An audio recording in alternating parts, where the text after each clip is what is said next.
السلام علیکم ورحمۃ اللہ وبرکاتہ۔ نحمد و نصلی علی رسولہ الکریم، اما بعد، فاعوذ باللہ من الشیطان الرجیم، بسم اللہ الرحمن الرحیم۔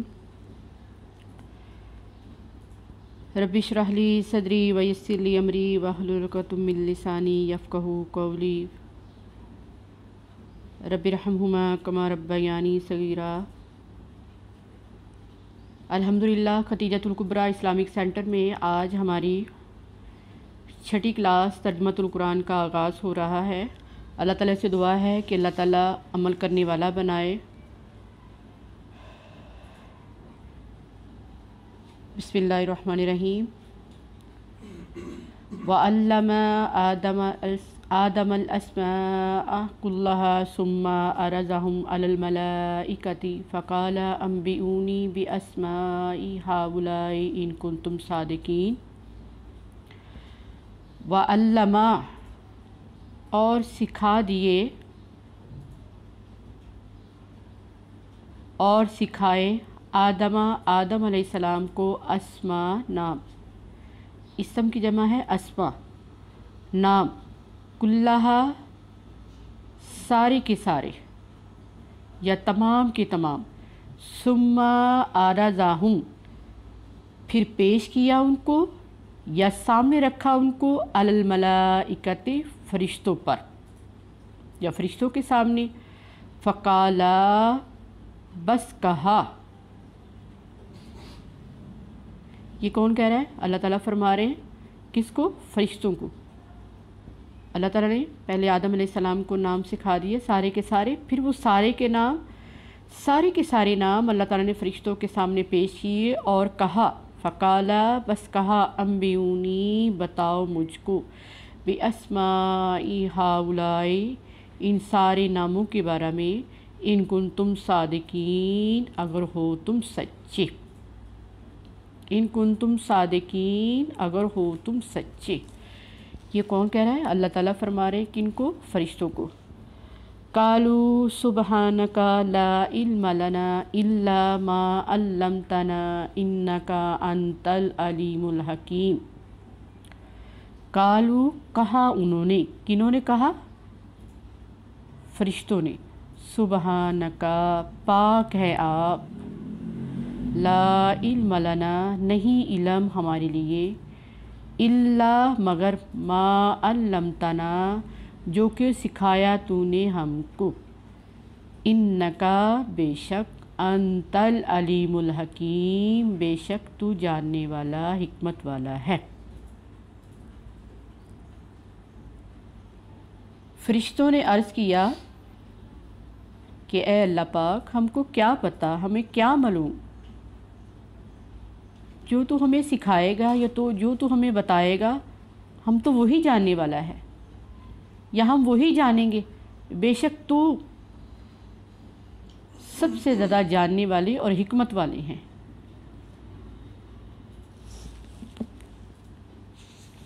قال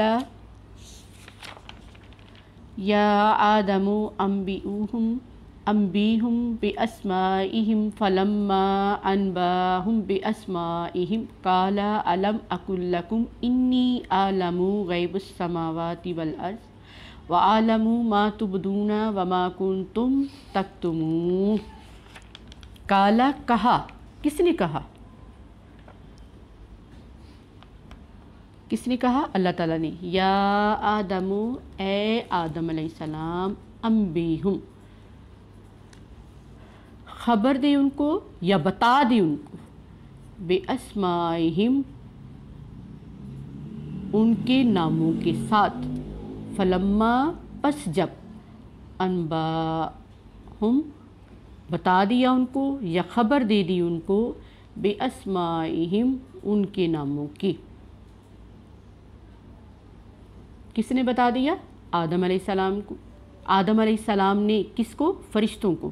کس کے حکم سے؟ اللہ تعالیٰ کے حکم سے۔ قال کہا، الم اقل لکم کیا میں نہیں کہتا تھا واسطے تمہارے، انی بے شک میں یا تحقیق میں، یہ کون کہہ رہا ہے؟ اللہ تعالیٰ۔ کس کے سامنے؟ فرشتوں کے۔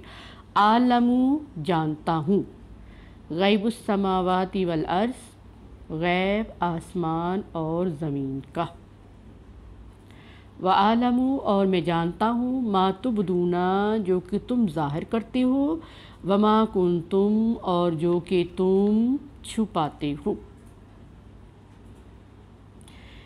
اس آیت مبارکہ میں ہمارے لیے ایک بہت بڑا عقیدہ توحید ہمارے سامنے بیان کیا جا رہا ہے، یا اللہ تعالیٰ ہمیں بتا رہے ہیں کہ غیب کا علم کون جاننے والا ہے۔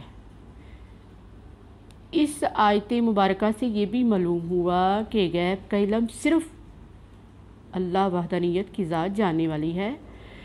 اس سے معلوم یہ بھی ہوا کہ فرشتوں کا جو علم تھا وہ جزوی حیثیت کا تھا، وہ اللہ تعالیٰ کے بہت زیادہ مقرب ہونے کے باوجود وہ علم غیب نہیں رکھتے تھے۔ مقرب یعنی کہ 24 گھنٹے ان کی زندگی کا مقصد ہی کیا ہے؟ صرف اللہ تعالیٰ کی عبادت کرنا۔ اتنی اللہ تعالیٰ کے مقرب فرشتے ہونے کے باوجود وہ کیا ہے؟ علم غیب نہیں رکھتے۔ اب ہمیں یہ سوچنے سمجھنے والی یہاں بہت اہم بات ملتی ہے۔ بعض لوگ کہتے ہیں کہ یہ جو حدیث عائشہ میں ہے کہ جو شخص یہ گمان کرے کہ حضرت صلی اللہ علیہ وآلہ وسلم کل کی بات جانتے ہیں، اس نے تو اللہ تعالیٰ پر بہت بڑا بہتان لگا لیا۔ پھر نجومی اور کاہن جو ہوتے ہیں یہ علم کے غیب کیسے جانتے ہیں؟ یہ صریحاً کیا ہے؟ نادانی اور جہالت ہے۔ علم غیب اللہ تعالیٰ کی ذات کے علاوہ کسی کے پاس نہیں۔ علم غیب صرف اللہ تعالیٰ کی ذات جاننے والی ہے، اور کوئی غیب کی بات پوچھنے کے لیے کسی کاہن یا نجومی کے پاس جاتا ہے یا اس کی تصدیق کرتا ہے تو وہ کفر کرتا ہے۔ یہاں ایک بہت اہم اور بھی بات ہمارے سامنے آئی ہے کہ علم کے ذریعے اللہ تعالیٰ نے آدم علیہ السلام کو سارے فرشتوں سے بلند مقام دیا۔ یہ علم ہی تھا نا کہ جس کی وجہ سے اللہ تعالیٰ نے فرشتوں کو کہا کہ میرے آدم کو سجدہ کرو۔ کس کی وجہ سے؟ علم کی وجہ سے۔ کس کی وجہ سے؟ علم کی وجہ سے۔ جس وقت حضرت ابراہیم علیہ السلام اور حضرت اسماعیل علیہ السلام خانہ کعبہ کی بنیادیں رکھ رہے تھے تو اس وقت انہوں نے دعا کی تھی، ربنا وبس،